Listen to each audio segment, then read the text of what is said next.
Hi all, இன்னைக்கு நம்ம என்ன பார்க்க போறோம்னா நம்ம கிளாஸோட நெக்ஸ்ட் இது என்ன அப்படின்னா ஸ்டிச்சிங் பார்த்தோம்னா சோட்டி ஸ்டிச். ஓகேவா, சோட்டி ஸ்டிச். அது வந்து நம்ம இந்த ஸ்டிச் எங்க யூஸ் பண்ணோம் அப்படின்னா நம்ம நெக்கோட பார்டர் லைன்ல யூஸ் பண்ணா ரொம்ப அழகா இருக்கும். ஸோ ஃபர்ஸ்ட் அதுக்கு இந்த மாதிரி லைன் டிரா பண்ணிக்கோங்க. டிரா பண்ணிட்டு எப்பயும் போல நம்ம த்ரெட் எடுத்துக்கிறோம். இந்த மாதிரி நாட் போட்டு எடுத்துக்கோங்க. எடுத்துட்டு இங்க இருந்து இப்ப நான் காமிக்கிறேன். இங்க இருந்து ஸ்டார்ட் பண்ணுங்க. இங்க ஒரு லைன் வச்சுக்கோங்க, இங்க ஒரு லைன் வச்சுக்கோங்க. இப்போ இந்த லைன்ல தான் நம்ம வரிசையா வந்து ஸ்டிச்சஸ் போட்டே வரணும். இப்போ நான் இங்க இருந்து ஸ்டார்ட் பண்ணல, லைனோட இங்க மிடில் போர்ஷன்ல இருந்து ஸ்டார்ட் பண்றேன்.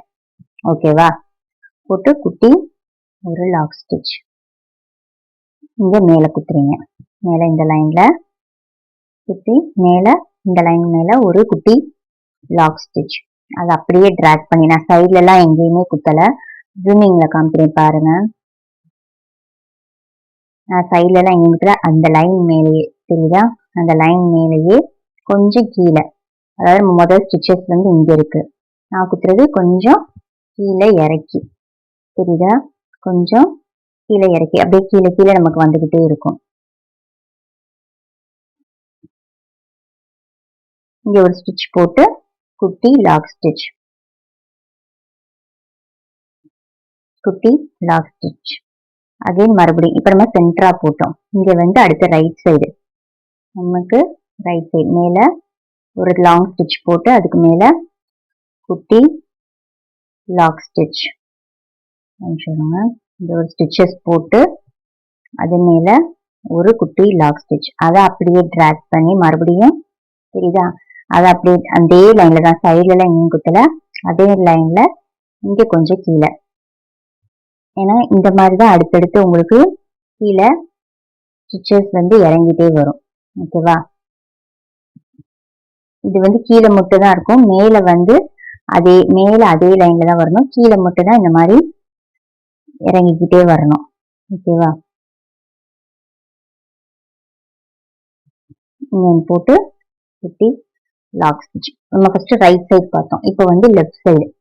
ஸோ அந்த பக்கம் ஒரு ஸ்டிச், இந்த பக்கம் ஒரு ஸ்டிச், அதே மாதிரி இங்க ஒண்ணு, மறுபடியும் கீழே இந்த இடத்துல நம்ம இந்த கோட்ல பார்த்தால அடுத்து இந்த கோட்ல இங்க ஒரு செயின் போட்டு குட்டி லாக் ஸ்டிச், மறுபடியும் இந்த சைடு,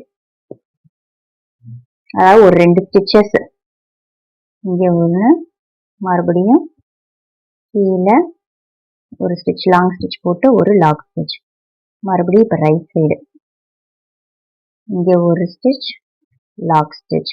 இப்போ நம்ம ரெண்டு முடிச்சிட்டோம். அதாவது ஃபர்ஸ்ட் சென்டரா எடுத்தோம், இங்க இருந்து ஃபர்ஸ்ட் ஒன்று எடுத்தோம், அதை லாக் பண்ணிட்டு இந்த பக்கம் ரைட் சைடு ஒன்று மறுபடியும் லாக் இங்கிட்டு. அது மாதிரி ரைட் சைடு வந்து 2 ஸ்டிச் போட்டோம், சென்டர்ல ஒன்று இருக்கும். ரைட் சைடு அதாவது சென்டர்ல ஒரு ஸ்டிச் போட்டோம், ரைட் சைடு 2, இந்த பக்கம் 2 போட்டு இப்போ முடிச்சிட்டோம். இப்ப இதுக்கு மேலனா ரொம்ப பட்டையா வரும், பாக்குறதுக்கு வந்து நமக்கு வந்து நல்லா இருக்காது. இங்க வந்து லாக் பண்ணணும், இந்த சைடு லாக் பண்ணணும், லாக் பண்ணிட்டு ஒரு குட்டி லாக் ஸ்டிச். ஓகேவா, அகெயின் இந்த இது கீழே அடுத்த லைனுக்கு கீழே நம்ம அடுத்து இங்க இறங்கிட்டே வரும்னு சொன்னீங்க குட்டி குட்டியா, ஸோ அதே ஃபார்முக்கு இங்க வந்துடணும்.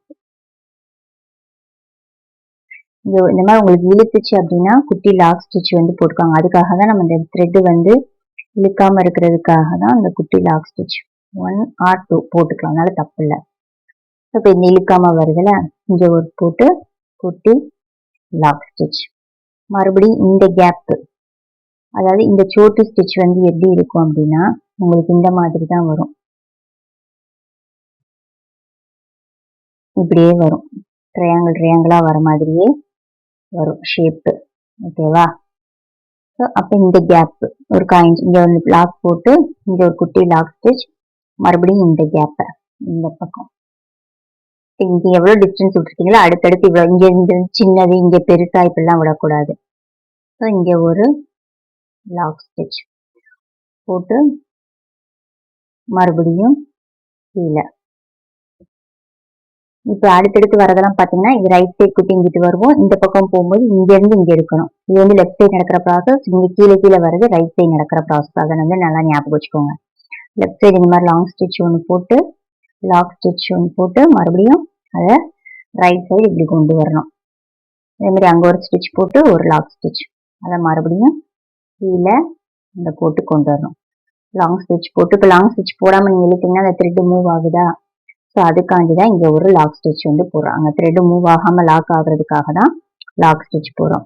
இப்போ அதே கேப்பில் இங்கே ஒன்று போட்டு குட்டி லாக் ஸ்டிச் லெஃப்ட் சைடு, அங்கேருந்து ரைட் சைடு இந்த மாதிரி அதை லாக் பண்ணிட்டு வரணும். இந்த த்ரெட்டை லாக் பண்ணிட்டு வரணும். இங்கே ஒரு குட்டி லாக் ஸ்டிச், அகைன் கீழே கீழே கொஞ்சம் இந்த கேப் விட்டு கொண்டு வரணும்.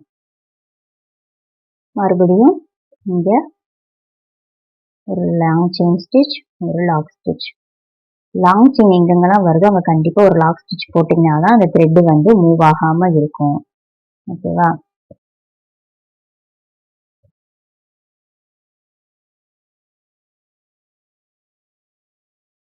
இதே ப்ராசஸ் தான்.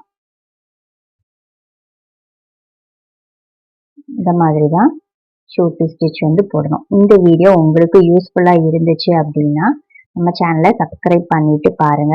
எதுவும் டவுட் இருந்தால் கீழே கமெண்ட் செக்ஷனில் கமெண்ட் பண்ணுங்க. ஸோ நெக்ஸ்ட் ஸ்டிச்சஸை நெக்ஸ்ட் வீடியோவில் வந்து நம்ம பார்க்கலாம். ஓகேவா? ஸோ இந்த மாதிரி லாக் போட்டு முடிச்சுக்கோங்க. உங்களுக்கு எந்த அளவுக்கு வேணுமோ அந்த அளவுக்கு ப்ராக்டிஸ் பண்ணுங்க. அதோட ஷேப் தெரியுதா? இந்த மாதிரி தான் வந்து வரும். ஸோ இதுக்கு வந்து நீங்கள் ஏதாச்சும் ஒரு ஷேப்பு, இந்த ஒரு ஷேப்பும் ஒரு யூ ஷேப்லையும் ஸ்ட்ரெயிட் லைனில் ஃபஸ்ட்டு ப்ராக்டிஸ் பண்ணுங்க. ப்ராக்டிஸ் பண்ணி முடிச்சுட்டு இந்த ஒரு கர்வ்லையும் இந்த ஒரு யூ ஷேப்லையும், ஓகேவா? இதை வந்து ப்ராக்டிஸ் பண்ணி பாருங்க. ஏதாவது டிசைனில் அப்ளை பண்ணி பாருங்க. இது வந்து ரொம்ப நெக் லைனில் கொடுத்தோம் அப்படின்னா ரொம்ப வந்து சூப்பராக இருக்கும். ப்ளவுஸோட நெக் லைனில் கொடுத்தோம்னா அதுக்காண்டி தான் இந்த மாதிரி நெக் லைன் மாதிரி கொடுத்துருக்கேன். ஸோ இந்த ரெண்டு ஷேப்லையும் வந்து இது 1, இது வந்து 2, இந்த ரெண்டு ஷேப்லையும் வந்து ப்ராக்டிஸ் பண்ணுங்க. ஏதாச்சும் டவுட் இருந்தால் கீழே கமெண்ட் பாக்ஸில் வந்து கமெண்ட் பண்ணுங்க. தேங்க்யூ.